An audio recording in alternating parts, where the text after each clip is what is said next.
On this week's episode, Wonder Woman's early returns, how Monster Hunter did a great job of making itself irrelevant, and why no one is talking about The Stand. All this and more as we reach our next stop, the PCC Multiverse. Don't be alarmed. The quasi-shimmering light before you is a trans-dimensional gateway to other worlds, other voices, other thoughts, and other realities. Up feels like down, and down feels like the number 7 on a Wednesday morning. Don't worry. That quivering, blood-boiling sensation under your eyebrows is all a part of the charm. Welcome to the PCC Multiverse. And we're back with another episode of the PCC Multiverse. This is Gerald Glassford from Pop Culture Cosmos, Game Source, Inside Sports Fantasy Football, and the Lakers Fast Break. We truly appreciate everyone out there listening to all of our great shows. And if you can, please give us that 5-star review on Apple Podcasts. Plus, if you can like, share, subscribe, follow, or do whatever it is you can do to help support us here at the Pop Culture Cosmos, Inside Sports Fantasy Football, the Lakers Fast Break, and Game Source, it is truly appreciated. And please want to go ahead and give out some love if you can, and you're interested in daily fantasy sports betting, head on over to our friends at ThriveFantasy. That's ThriveFantasy. They're the leader for daily fantasy sports for the NFL, NBA, Major League Baseball, the PGA, and esports. For all your player props, you just go ahead. If you're interested in daily fantasy sports betting with the player props, use the promo code LFB when you sign up today, and you'll receive an instant deposit match up to $50 on your first deposit of $20 or more. Download Thrive Fantasy on the App Store, the Play Store, or by visiting their website, thrivefantasy.com. Sign up today and prop up with our friends at Thrive Fantasy. Please check your state, though, for availability. All right, it's another great episode on tap, but here today with me to go ahead and wreak havoc upon the PCC Multiverse is my good friend indeed.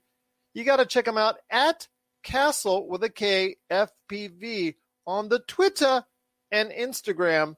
It is my good friend indeed. It is Mr. Marcus de la Garza. And Marcus, truly thank you again for being on the show. We are in recovery right now after the info dump from Disney last week.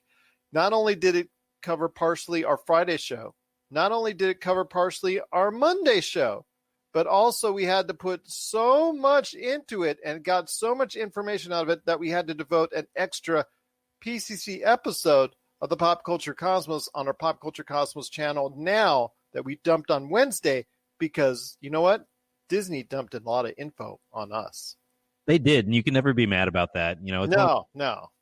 Yeah, it's one of those things where it's just like, we had so much to talk about. Why am I going to not talk about all these things? You know, we did go a little bit long, a tad, but it was worth it, wasn't it? I would say it was worth it. Oh yeah.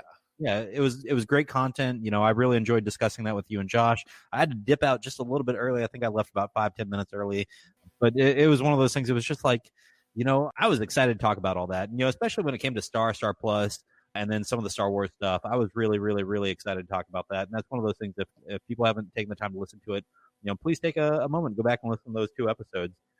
Even the Friday episode as well. I mean, I think we covered a lot of great stuff last week.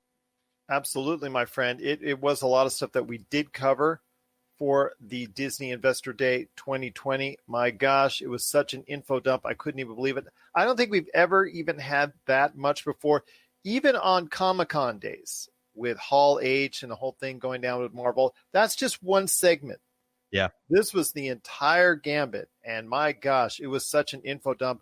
But I'm glad everybody out there got a chance to listen to it. And if you haven't already, again, our previous 3 episodes with a whole bunch of other stuff thrown in there, including Mass Effect and more, is all right there for you on our last 3 episodes of the Pop Culture Cosmos PCC Multiverse, and a special PCC Extra for you right there.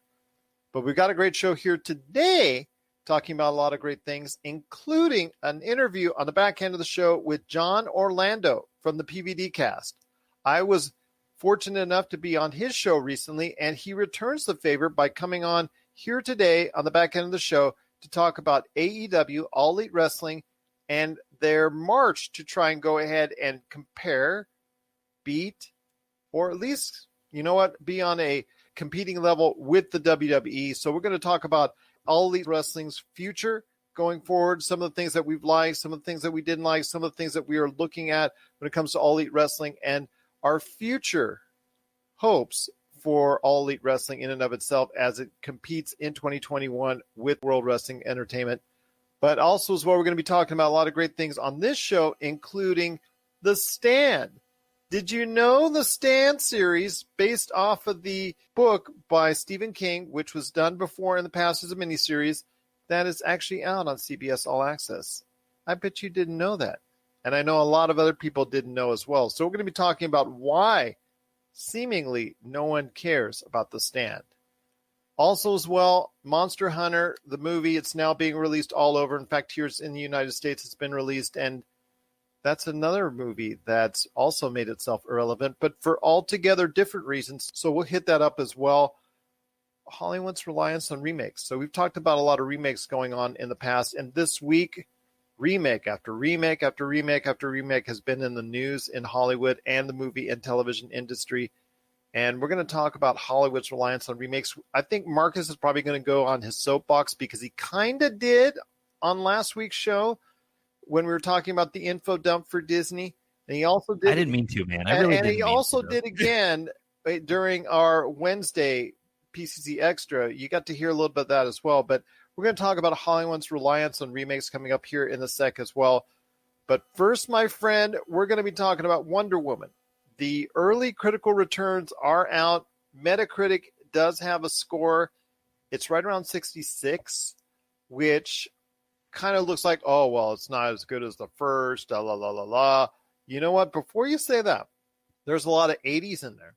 There are. And there's also a low, very low 30 that someone stuck on there right now. There's a couple of negative reviews, but mostly they are positive to very positive reviews.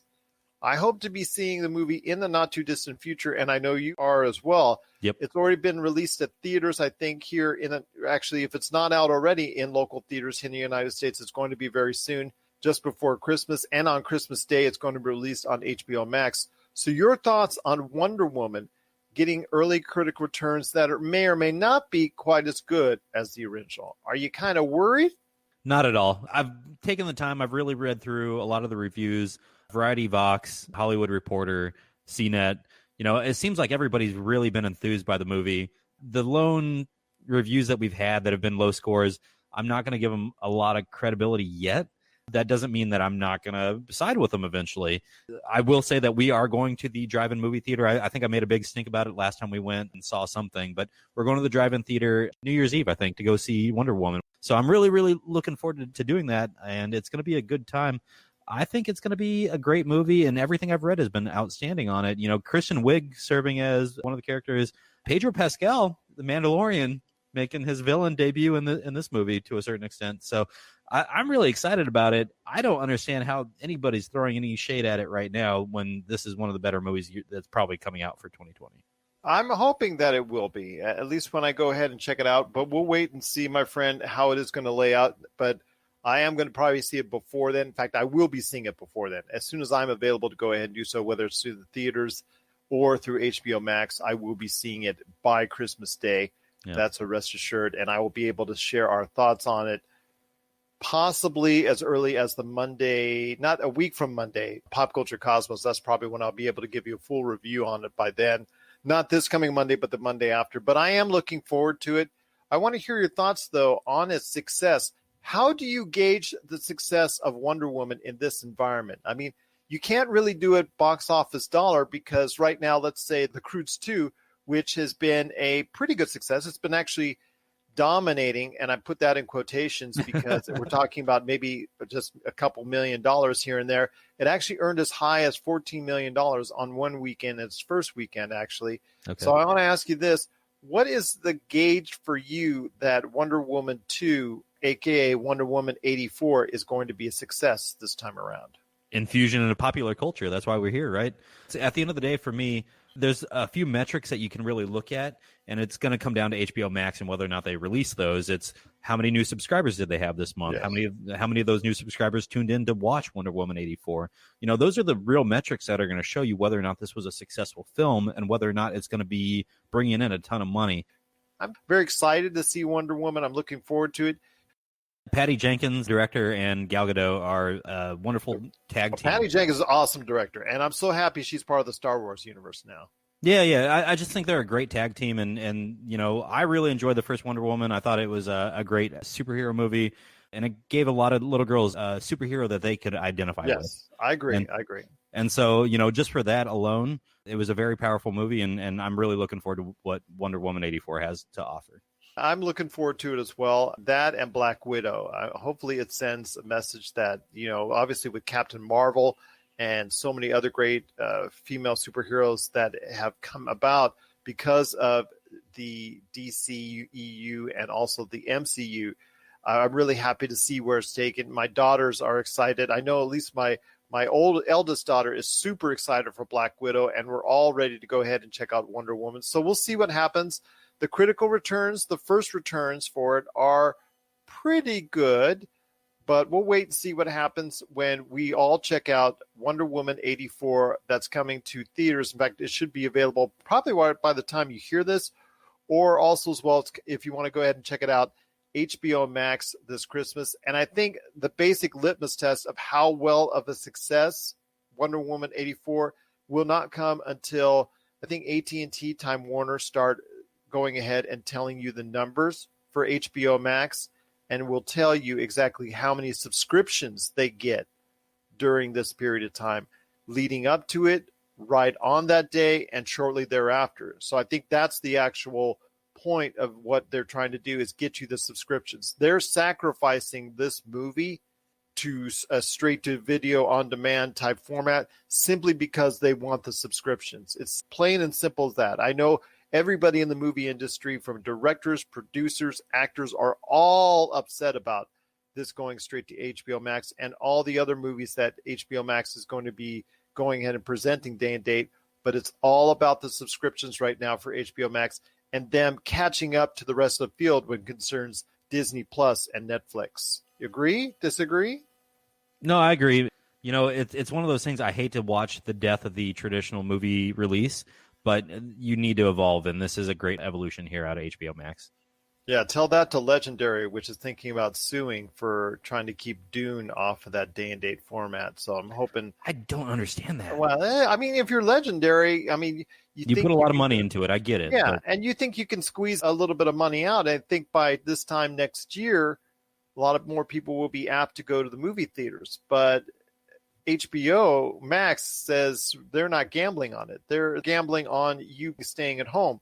They're gambling on it being another down year. They're gambling on a slow rise and slow confidence and build back into going into the theaters again. I think that's what I'm counting on.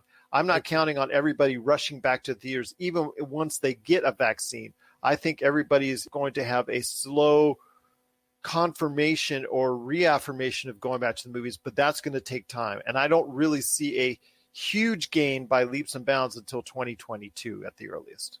Just to throw one thing out there, did HBO Max maybe learn from Disney? They knew that they could secure subscribers in that first year as long as they gave great content, and then they saw what happened with Mulan, and they said, all right, well, we can't charge more for a movie that we're going to release here. Well, you see right now, you have Netflix at 200 million subscribers. Right. And you just heard last week them drop that they're on the verge of getting 90 at Disney Plus. Yeah. Obviously, they've done something right with Disney Plus that Disney has not been able to figure out, owning 60% of Hulu, because Hulu can't even meet its expectations, like you said, 12 years in. And at some point in time in the not too distant future, especially with Wonder Woman 84, I think that probably maybe March, April, you're going to see HBO Max pass Hulu on that. And that's the idea. Easy. HBO Max. And that's the thing, when you're forking over $15 a month for HBO Max, and Netflix, you're forking over $15 a month. That's heavy duty cash you're forking over on a yearly basis. And when you have 200 million for Netflix doing that, and that's something that HBO Max sees, they want to go ahead and be a part of that. So the only way to do that, since they're coming late in the game, is by going ahead and shortcutting it. This is a shortcut for them. Yeah. No two ways about it. This is a shortcut for them to become a higher edge player out there, to advance itself beyond the Apple Pluses, the Peacocks, which are just starting out, which they're in their infancy. They saw what Disney Plus did to earn itself a lot of viewers quickly, and they're following in that same suit. The only difference is you have to pay a lot more per month on HBO Max. So right now, that's what they have to do. They have to show you premier content and give it to you basically for whatever it is you're paying for monthly. That's what they're doing. Yep. Disney doesn't have that luxury, or they feel like they don't have that luxury, because they can go ahead and pick and choose what they want to go ahead and charge and not charge extra. But right now for HBO Max, since they're already paying $15 a month, they feel, you know what, we're just going to go ahead, throw it out there, get the subscriptions, get us up to 75, 80, 90 million by the end of 2021, and there you go. Yeah, absolutely. I don't want to, keep going on down the HBO Max hold too much further, because I think you and I could really talk about this all night, because I think this is the future of the marketplace, and I could really talk on streaming for hours. Absolutely. I'm going to go down the hole right now. I'm going to go. Bye, Marcus. I'm going in the hole, streaming hole, HBO Max hole. Okay, sorry. All right. What are your thoughts out there on Wonder Woman's early critical returns? And are you excited, like Marcus and I are, about Wonder Woman 84 coming next week to HBO Max and also coming to theaters? It's not out already by the time you hear this. We want to hear your thoughts. popculturecosmos@yahoo.com. You're listening to the Pop Culture Cosmos. Don't touch that dial. Wait, do people still use dials? For the latest news and information, analysis and opinions on the Los Angeles Lakers and the NBA, check out the Lakers Fast Break podcast today on wherever you get your podcasts. Well, coming up here in a few minutes, it's going to be John Orlando from the PVDCast. He's going to be talking about a lot of great things about his show and also as well about All Elite Wrestling. But before he does, I wanted to go ahead and hit you up with this. Monster Hunter, my friend, did a great job of making itself irrelevant. Not only is it getting horde reviews, I don't know what was up with Paul Anderson, but why would you actually film a scene when you know this is going to have some type of popularity in China, and film a scene where it could be anywhere nearly thought of as offensive China? Because all it took was one scene for it to be kicked out of China and lose all that cash. Why would you put yourself in that political position to take yourself out of that many theaters or away from that many screens, right? Like whether it's yeah. Thank you. Earth to Paul Anderson. I mean, yeah, come on. You made all those movies that made a ton of money worldwide, the Resident Evil movies, and it's earned over $1 billion by placating to a certain type of film, to a certain type of audience worldwide, both here in the States and overseas. You basically alienated yourself in creating such a scene, and somebody somewhere should have said, you know what, maybe that's not the best idea.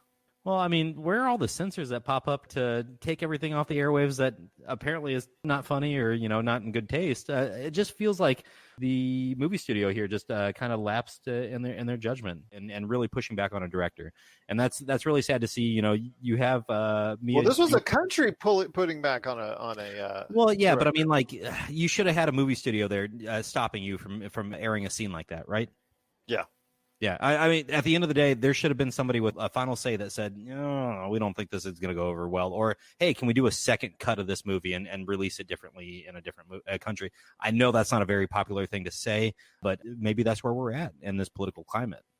Maybe that is where we're at in this political climate. But yeah, that was not very smart. And then the movie itself, it's obviously not going to be an Academy Award winner. You realize that, but it's a B-list movie. Let's just call it. But this is a below B because it's getting absolutely roasted as one of the worst movies of the year. I think that's probably why the movie studio pushed the release date up, because they just wanted to get rid of it and out of sight, out of mind. I think any type of success for the movie was just basically blown away by the bad publicity for what they got in China, and now obviously the bad reviews. People usually take the Resident Evil reviews with a grain of salt. They usually just go ahead, just throw that away and still watch it anyways if they really want to go ahead and do that. And I think that's what they were looking for here with Monster Hunter. But I think all the bad press, it's just going to make, now that it's here in America, now that it's being shown in theaters, I think it's just going to make this movie very irrelevant, and no one will really care about this movie. Maybe 3-4 months from now, they won't even know it came out. Yeah, I'm with you there. I just watched the trailer for this a couple days ago. I saw T.I. in it, and I'd have to say this. I do love T.I. as a rapper. You know, when I was in high school, I had a few of his CDs, you know, T.I. versus T.I.P., I think it was. Came out maybe my freshman year of college, actually. Great rapper. I don't think he's a great actor, and as soon as I saw his face on the trailer, it was just like, ooh, this is going to be a rough movie, I think. You know, they don't sometimes make those type of decisions of bringing in celebrities from other avenues of life, whether it's music, whether it's sports, things of that nature, because they expect them to go ahead and give out a great performance right off the bat. Very rarely do you have that take place. I mean, the same thing with getting a sports star in there who really doesn't have that type of experience. You're just getting it because of the name, because of an audience you think you're going to get. But again, unfortunately, all these things that they've tried are not going to work because this movie is going to become irrelevant in a short period of time. It sounds like it was probably a cash grab on the front end, and it's going to be a huge flop at the box office. I know how they pitched Sony. I mean, you know, they made $1 billion of the Resident Evil movies between Mila Jovovich and Paul Anderson. You know, they worked together to make these movies because they're married. Yeah. And they went to Sony and said, well, we're done with Resident Evil. Well, let's work on another video game series, Monster Hunter. And what it does is bring every bit of the goodwill that video game movies started to have. And I understand Sonic the Hedgehog isn't the greatest movie in the world, but it did earn a lot of cash at the box office before the box office went because of coronavirus. This is a kind of movie that does not do video games very well and puts it back in that almost like pigeonholed type format that video game movies must be bad. So I'm hoping that whatever comes out next from the video game genre, Uncharted perhaps, but I have my serious doubts on that. But we'll wait and see. And I've already gone on record why. I'm hoping that the next video game adaptation will be a lot better on screen than what we see from Monster Hunter. What are your thoughts out there on Monster Hunter? Let us know. popculturecosmos@yahoo.com. But before we head to the break, my friend, I want to go ahead and talk to you a little bit about The Stand. I saw you shaking your head. No, when I said, did you know that The Stand came out on CBS All-Access? And they haven't done a great job of marketing it very much. They put the initial trailer out there a couple months ago, but they really haven't done a great job of going ahead and telling everybody, hey, this is what we're doing.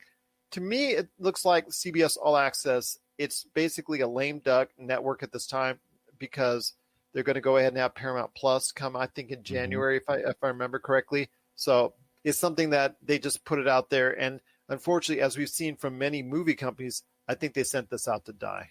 Yeah, that's really rough to see. And it's one of those things. This is a really, really, really popular novel, man. I mean, this is an 1,100-page novel of Stephen King's that people at the time were just walking around with and reading. And you know, they'd sit on a train, on a bus and read this novel. It was really popular. And so just to see it kind of get thrown by the wayside by CBS All Access, it's kind of sad to see.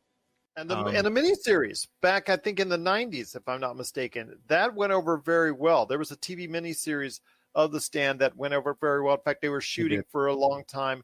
I remember it downtown where some of it takes place here at the Union Plaza. I mean, that's one of the Union Plaza for such a hotel that's not exactly the nicest hotel in the world, but yet gets so much pub because it's been on so many movies because of where it's centered at on the downtown Fremont experience right there on the end and the way it looks and has that feel. But it's so funny how that works out, you know, just because of logistics and all that.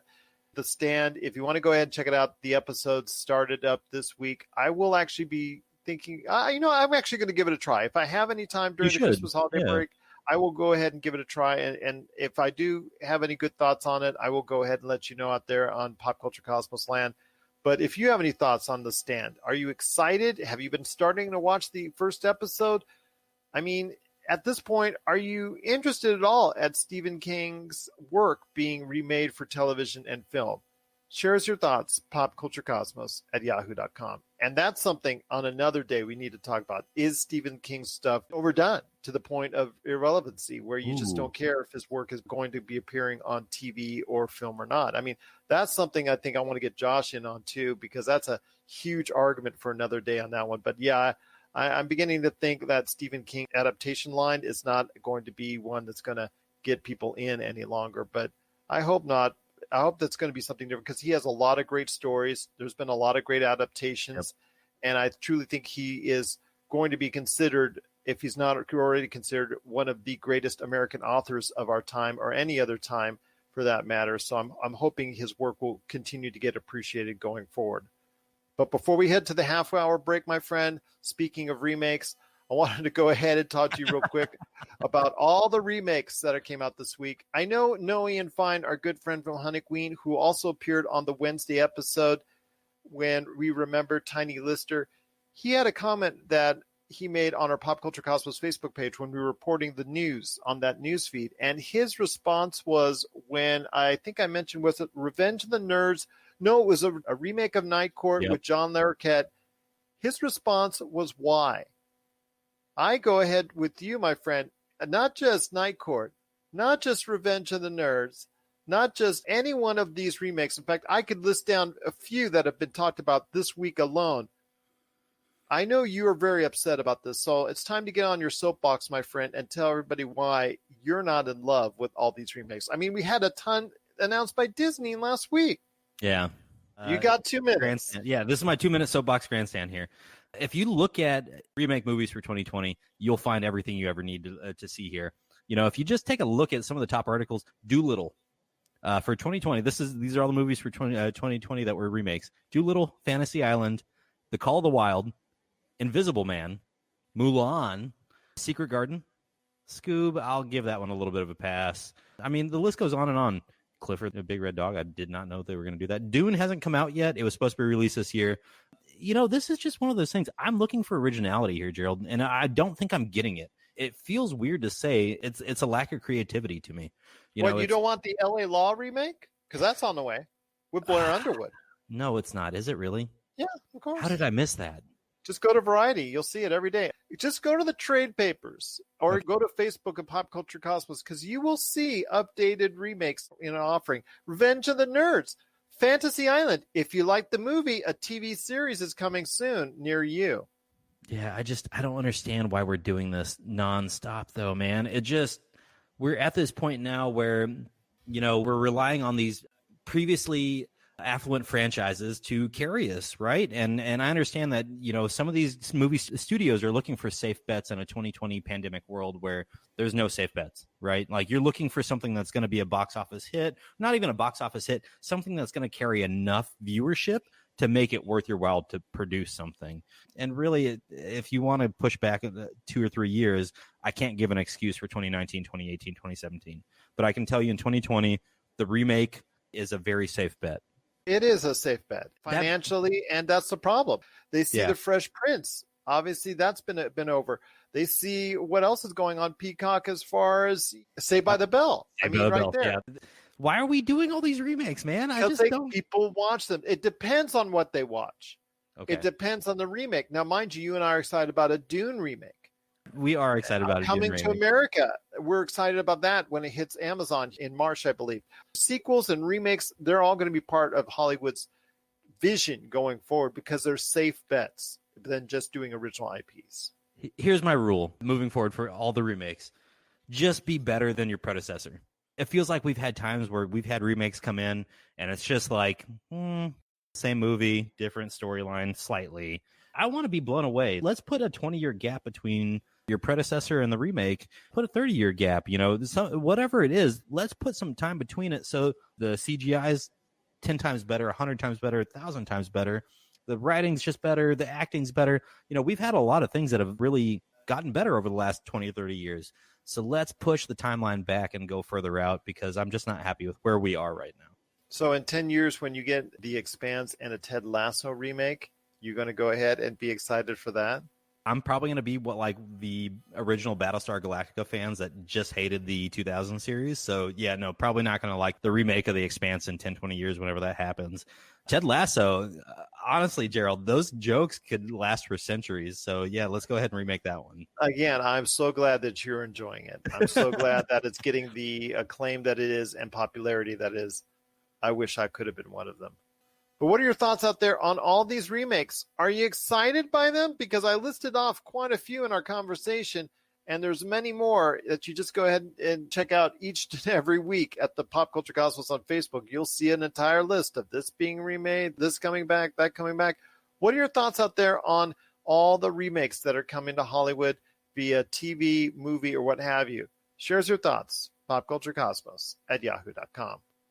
Well, coming up next, we've got a great guest. It is John Orlando from the PVDCast. He's going to be talking some All Elite Wrestling coming up here. His thoughts on All Elite Wrestling heading into 2021, its future, and can it compete on a regular basis with the WWE? We're going to hear his thoughts on that and so much more coming up right after the break. This is the PCC Multiverse. Video game box art, the stories behind the covers, in which we talk to the illustrators and artists who are responsible for gaming's most iconic images. Don't forget to check out Video Game Box Art, the stories behind the covers, celebrating gaming's most iconic images from the people who created them. This and many more from Rob McCallum Films. And we're back with the program. It's Gerald Glassford coming right back at you here from the Pop Culture Cosmos. We truly appreciate everyone out there listening to all of our great shows around the world on radio stations 7 days a week. And, of course, wherever you get your podcasts. Speaking of podcasts, there's an outstanding podcast that, well, maybe for him, and maybe the fact he might have lost listeners because of it, I, unfortunately, graced not in the not-too-distant past. It is a great show nonetheless, maybe even my episode, because it has another great guest on it. Not me, but Jeff Dwoskin, who I recently interviewed, and it was a great interview. Much better guest than I was, but still. Maybe go ahead and check out that episode. He's got over 260 episodes in the bank. And if you just go to pvdcast.com, you can see the entire list. You can go ahead and play the entire list or wherever you get your podcasts. And congratulations on an 8th anniversary for you. So yes. 8 years of the PVDcast, and give him a big congratulations. It is John Orlando. And John, thanks for coming by on the show today. There is very few out there better to talk about the pro wrestling genre than you, my friend. That's true. Thank you very much, by the way, for the kind words. I can't believe that it's gone by like that. 8 years. I started December 12th of 2012, and I swear, people, that was sheerly by accident. It was not a gimmick. I didn't plan it that way. It just happened. It took me a couple of months, like February and March, and then I'm like, oh, wait, 12. I didn't even pick up on it. I was so clueless, but it's been great. It's been fun. I'm looking forward to the next 8 years and beyond. And thanks to everybody who's ever checked out an episode or was a guest or told some folks about it or helped me out or whatever. Thank you very, very much. I really mean it from the bottom of my heart. I appreciate it so much. Well, again, congratulations. Anybody who has done this for such a long period of time like you and I have, because we see these shows come and go. I mean, that's the thing with podcasts. Yes, I said a joke before we went on the air. There are about, 2 million roughly podcasts that have been created out there, but over half, they're gone by episode 10. I think there's some sort of weird, wacky ratio of podcasts that are out there that fail because they don't even get to episode 10 because they just don't have what it takes or just don't want to go ahead and pursue it. And for you to pursue it so long, 8 years later, it's a credit to you. And it's also a credit to everything that you're about, and also the listeners out there checking out each and every episode and obviously supporting you in the way that they can.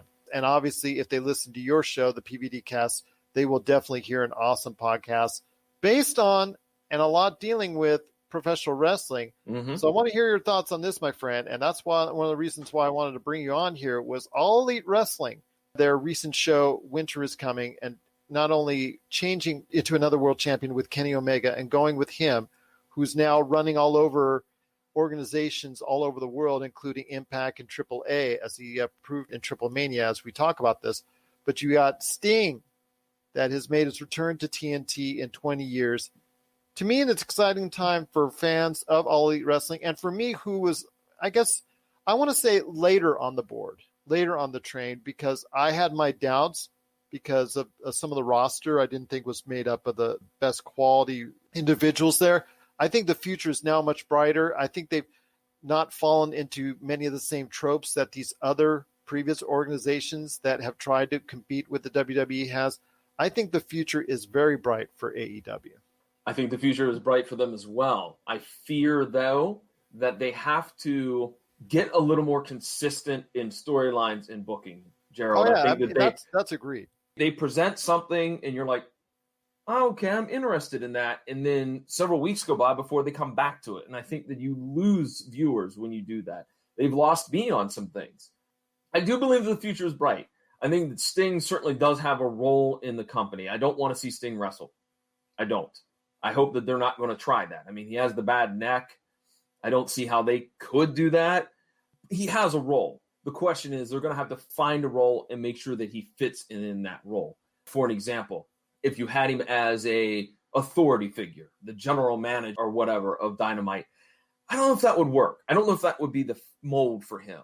I could see him being more of like a mentor to some of the younger individuals on the roster. But then you kind of think about, well, you got Arn Anderson doing kind of a similar role. Tully Blanchard and Jake Roberts. Yeah. So I think they have to find a fit for him. They have to find somewhere where he's going to, for lack of a better term, and pun may be intended, make an impact within the storylines that they can work with. I am a big fan of this idea of Kenny Omega being the belt collector. I think that's a great idea. Because this is not the first time that's happened before where we had someone go ahead. And to me, I'm going to be honest with you. I'm always intrigued. Like the last one, I think, was Austin Aries that tried the belt collecting gimmick where they go ahead to different organizations and try to collect all their belts. I like the gimmick personally because I think it lends credibility to not only that individual, in this case, Kenny Omega, but also the organizations that they're working with.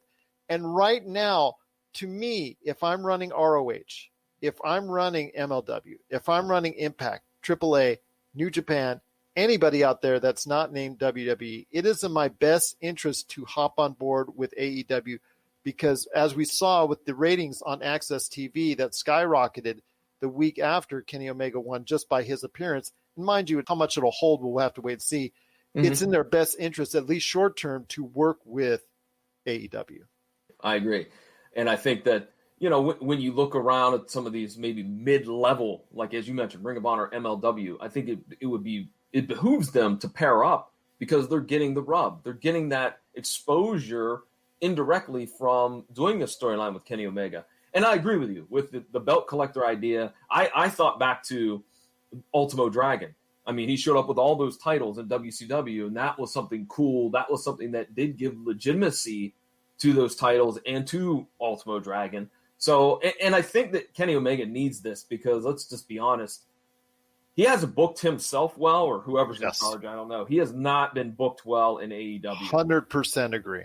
Yeah, I mean, I go back to watching his matches against Okada and against Jericho in New Japan, and yeah, he is the big bout machine. And then he came to AEW, and I understand you don't want to be Jerry Lawler and put the belt on you. I get you. I get that. But he was booked poorly, just so poorly that because he's working with his friends. And sometimes when you're working with your friends, it's like, let's say you and I are running AEW, and I had just come off those matches. But John, I said, John, I want to go ahead and give you the rub. I want you to go ahead and do it. And then he said, someone else get the spotlight. I'm okay. I'm good. It got to the point where Kenny Omega was becoming irrelevant. Even as a tag team champion, was becoming irrelevant, and people were wondering why he was that good after all. A lot of people questioning it. I'm not talking about Jim Cornette because that's another story altogether. But, Kenny Omega, people wondering why is he this 7-star guy or anything like that.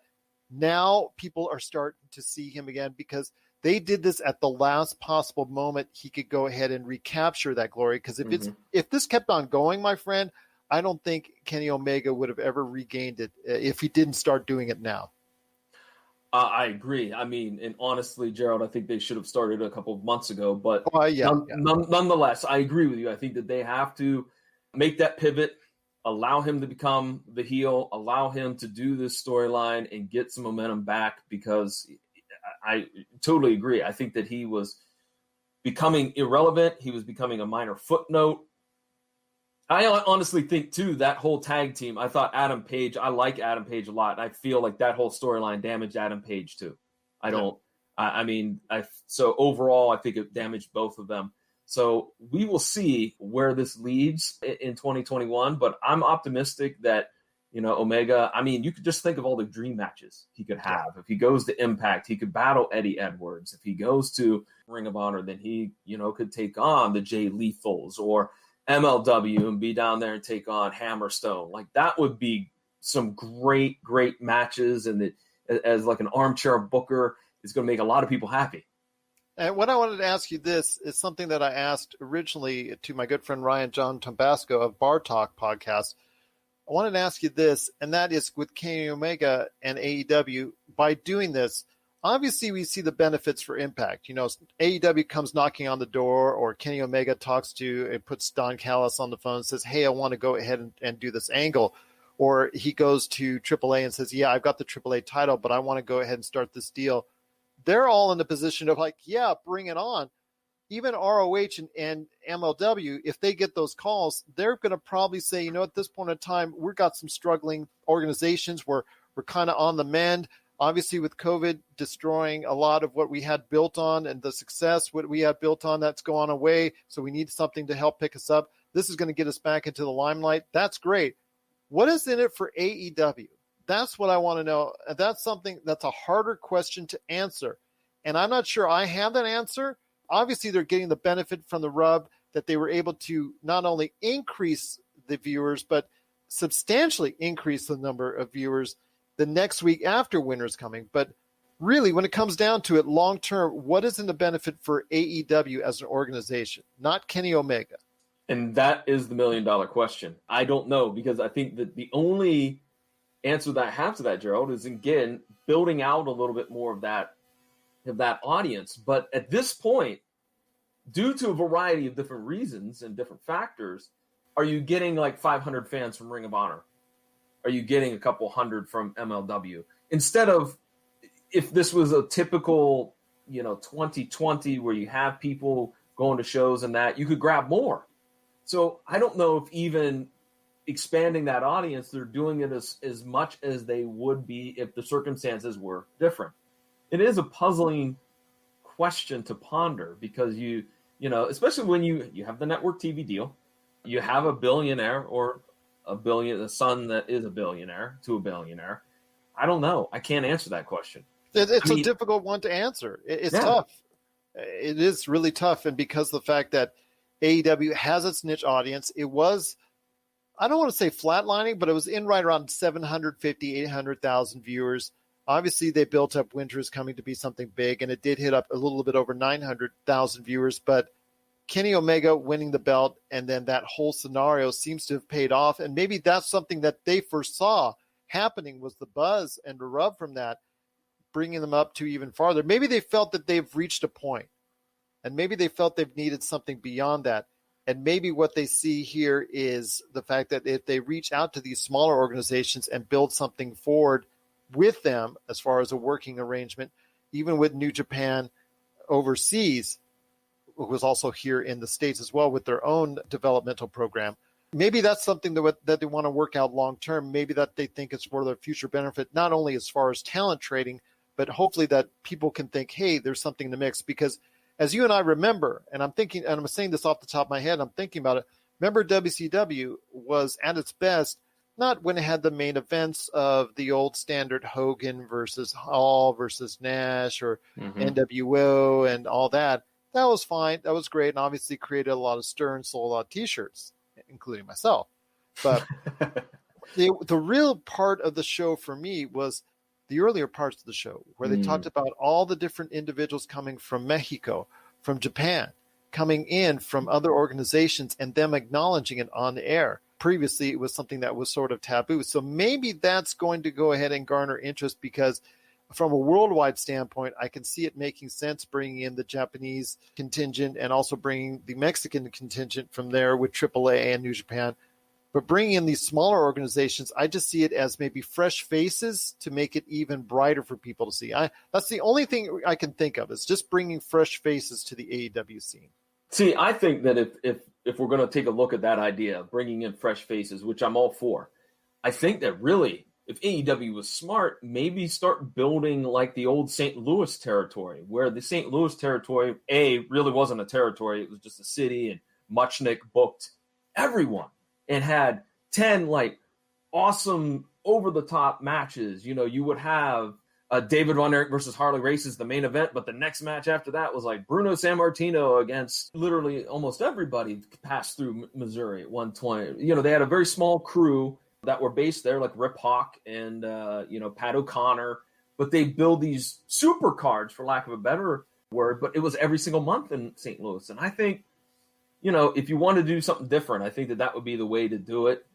I don't know what pay-per-view numbers have been. I haven't looked that up in a very long time, so I have no idea how AEW is doing with their pay-per-view buys, but that would be a surefire way to maybe stoke the interest of many wrestling fans, is to have these kind of super cards. But again, going back to the original question, I don't know what they gain from this. Preaching to the choir right here, I'll tell you.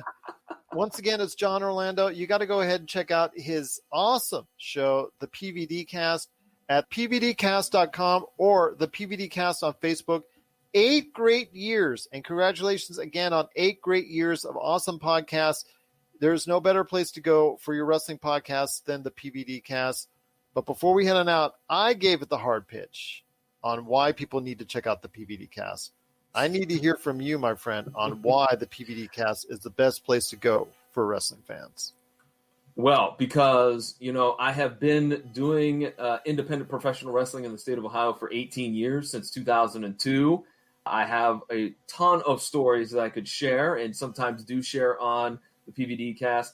You know, I do have my resident pro wrestling pundits that come on 4 times a year whenever the WWE has their big pay-per-views, you know, WrestleMania, the Royal Rumble, SummerSlam, it's the Survivor Series, and we sit down and we dissect them, we preview them, we review them, we joke about them, we have a good time, and I appreciate those guys helping out. And you're getting just basically a long-term fan. I've been watching wrestling since 1985 and absorbing it all. I watch it all. AWA, NWA, WWF, World Class, no matter what it was. If it was on TV, I was watching it. As a matter of fact, Gerald, I claim that the best thing that ever happened to my family was when we got a VCR. Because then I could take, because my parents were old school. They were, what are you doing? It's Saturday morning. It's nice outside. Get out and play. But, Mom, I want to watch Get Out and Play. You know what? After the VCR, I could just throw a tape in and watch it later at night. So, you know. I used to remember going to the Japanese grocery stores and the tape stores, too. They would have a section devoted to some of the All Japan and New Japan at that point in time in the 80s and 90s. And I remember going ahead and buying them and so excited to see the latest episode of All Japan Wrestling or New Japan Wrestling. And I was so thrilled to go ahead and get that. And then, like you, finding a channel for me that was not on the basic channels, but turning it with my old black and white TV, trying to see if I could find the clicker to the old, I think it's UHF stations, Channel 56 in Orange County, California, where they had the wrestling block of the latest shows, whether it was Mid-South, World Class, California Championship Wrestling, just a whole bunch of organizations at independent wrestling that you can get normally. So like you, I was told to go out and play a lot more than I did. And I'm glad I got the chance to stay in and watch this history of wrestling that you and I now think of so fondly. Yes, most definitely. So please, though, do check out the PVDcast, pvdcast.com, as Gerald said, and, you know, wherever you find great podcasts. And every Monday night, 8 p.m. Eastern Standard Time, I do a live broadcast of this week's episode and the Facebook page of the PVDcast, which is at PVDcast. Always a great time at the PVDcast, wherever you get your podcasts, or stop by the PVDcast on Facebook or pvdcast.com. If only we had had YouTube when we were younger. I think that might have been bad. My silly rear end would have been making stupid homemade wrestling videos and putting them up on YouTube. So I don't know. I don't know. Well, I would have been able to save a lot of money, that's for sure, instead of going out and buying all those Japanese wrestling tapes. But need I digress? Once again, it's John Orlando from the PVDcast. You got to go ahead and check out everything that he's doing today at the PVDcast. And John, I just cannot thank you enough for always a great wrestling conversation. I hope you'll return because I Yeah. want to hear your thoughts on exactly everything that's going on within the business. I always like your and always value your insight. Always Okay. appreciate everything that you do on your shows, and I welcome you back to the show anytime. Hey, anytime you let me know, Gerald, I'll be happy to stop on You got by. it, my friend. I appreciate Alrighty. it once again for being part of the PCC Multiverse. If you need your video game fix, be sure to check out Retro City Games. Located in Town Square on Las Vegas Boulevard or in Henderson, Nevada, Retro City Games has the cure for all your video game vices. Retro games and games for current consoles, Nintendo, Sega, PlayStation, Xbox, and more. Retro City Games has all the staples from any library and some highly collectible offerings too. So pick up a few games today at Retro City Games in Town Square on Las Vegas Boulevard or in Henderson, Nevada. Retro City Games is your video game metropolis. And we're back with the program. It's Gerald Glasser coming right back at you here at the PC Multiverse. I want to thank so much John Orlando for being part of today's show. Please check out, once again, the PVDcast wherever you get your podcasts. Going to have a lot of great things coming up again in the next 2 weeks because we're going to be covering the best of 2020 on our next 2 weeks of episodes on the Pop Culture Cosmos and the PCC Multiverse. So I'm looking forward to that. But before we head on out, my friend, I'm going to go ahead and ask you this. AEW, I just spoke about it with John Orlando from the PVDcast. All Elite Wrestling has done a great job this month earlier, and obviously bringing back Sting, doing the thing with Kenny Omega, getting the World Championship, and obviously aligning himself with Impact Wrestling and Don Callis and doing the thing where they're going from Mexico to Impact to going ahead and basically showcasing his skills and possibly even earning more World Championships than what he has already. But I think there's obviously more in the offering for Kenny Omega.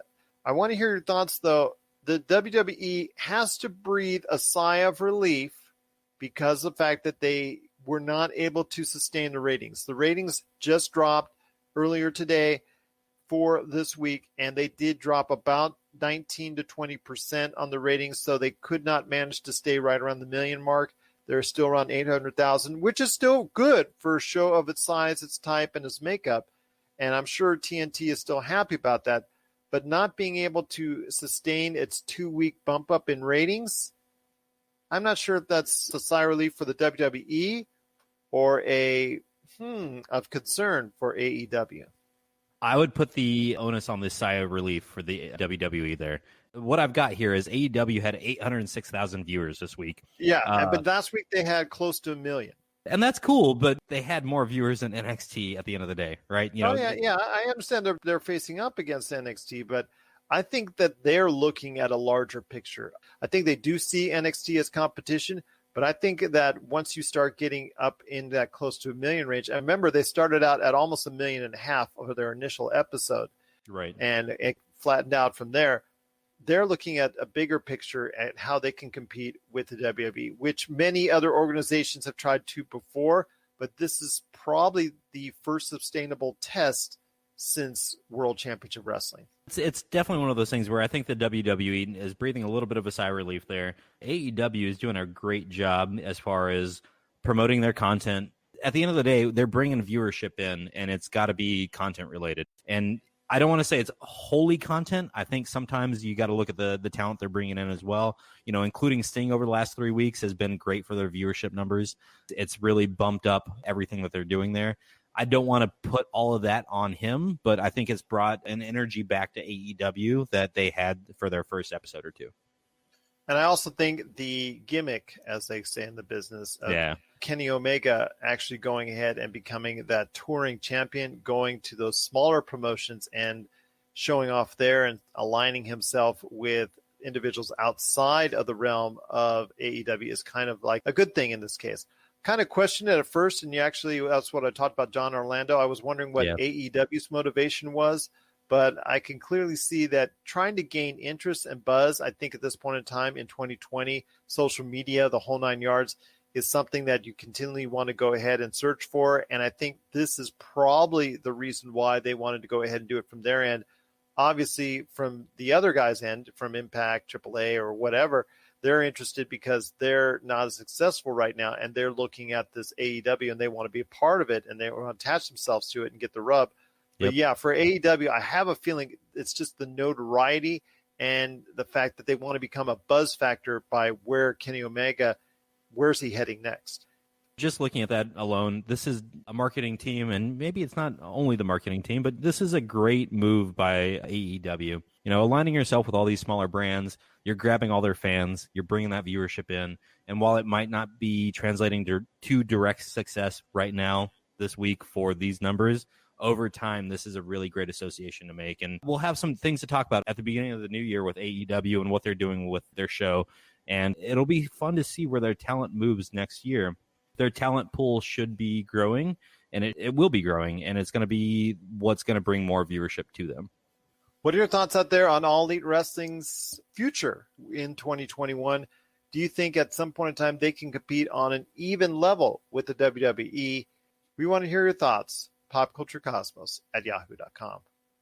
Well, it's been a great episode, my friend. I cannot thank you enough for being part of it. But before we head on out, I know you wanted to talk some Expanse, so go ahead. I know you've gotten an early taste of the Expanse with a ending in the not-too-distant future planned for the Expanse. I think one more season, if I remember it correctly. I think it was one more season beyond this.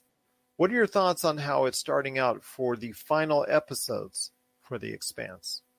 I'm really excited about what I've seen thus far. You know, with the first 2 episodes, the production quality is outstanding. You know, what we saw last year out of Amazon Prime was a lot of time on planet. We didn't see a lot of time in ship, and that's a lot of what we've gotten out of the first 2 episodes of The Expanse this season. That's good to hear, because you're always worried about how's it going to lay out. I know Amazon, talking about the second season of The Boys, really ramped up its production value, and that's what a lot of people were really excited about, because they were worried about where The Boys was going to go after such a great season 1, and I think it only got better for the most part, simply because of the fact that it looks like Amazon is spending a lot more money in it. The same thing with The Expanse as what happened with The Boys. You know, it just feels like the production quality went up, and maybe it's just because they've had a year under their belt to keep working on the sets that they have and kind of keep further developing that vision. You know, it's been really fun to watch. We're getting some character storylines that you weren't expecting to have, probably. Having read through the book series, I keep waiting to see the next big thing, and the next big thing is going to shock people. So I think these first 3 episodes, if I'm guessing correctly, aren't going to have the next big shock, but maybe episode number 4 and number 5 are going to have the shock that everybody's waiting for this season. Well, definitely looking forward to seeing what The Expanse has to offer. I know Marcus is as well. Yep. If you're excited about The Expanse, let us know. popculturecosmos@yahoo.com. My friend, it's been a great episode. I cannot thank you enough, as always, for being a part of it. Want to give a big final shout out to our good friends at Retro City Games, where we're streaming right now to. Hopefully everyone out there can go ahead and check out all the great sales that they're doing all the way up to Christmas right there at Retro City Games. Keep looking out on their Facebook and also Instagram for their ads. Seemingly every day they've got a new one popping up, so got to go ahead and refresh. So check out all the great deals that they have at Retro City Games there at Las Vegas and Henderson in Nevada. Also, as well, want to give a big shout out to Summer Tucker for liking our video. We cannot thank you enough for doing so. But my friend, it's that time again. Time to head on out. Looking forward to my Monday conversation with Mr. Josh Peterson, where we talk the latest and greatest in pop culture. 2020, the best of, coming right around the corner. I will have some interviews. I'm lining up a lot of great interviews with Ryan John Tabasco for Best of Wrestling. Got my good friend Jessica Boggs. I'm trying to get a time and place for her to go ahead and talk about the best of TV. Any last thoughts on the way out? And are you excited to be talking about the best of 2020 coming up here on the next few episodes?